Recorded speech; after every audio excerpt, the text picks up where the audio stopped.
New India cooperative બેંકના ગ્રાહકોને એક મોટી રાહત આરબીઆઈ દ્વારા આપવામાં આવી છે।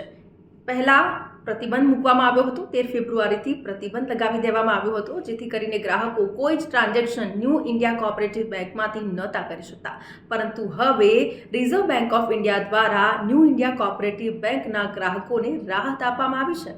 નમસ્કાર, સંદેશ ન્યૂઝના ડિજિટલ પ્લેટફોર્મ સાથે હું છું માલવી। મુંબઈ સ્થિત ન્યૂ ઇન્ડિયા કોઓપરેટિવ બેંકના ગ્રાહકોને રિઝર્વ બેંક દ્વારા જે રાહત આપવામાં આવી છે, એમાં હવે ગ્રાહકો ટ્રાન્ઝેક્શન કરી શકશે 25,000 રૂપિયા સુધીનું, એટલે કે 25,000 રૂપિયા સુધીની જે રકમ છે એ એટીએમ દ્વારા ઉપાડી શકે છે। એટલે કે 25,000થી જો નીચેની રકમ હશે તો પણ ગ્રાહકો પૂરેપૂરી અમાઉન્ટ ઉપાડી શકે છે। એટલે કે 50%થી વધારે જે ગ્રાહકો છે એ એમની પૂરેપૂરી રકમ ઉપાડી શકે છે, પરંતુ લિમિટ રહેશે 25,000।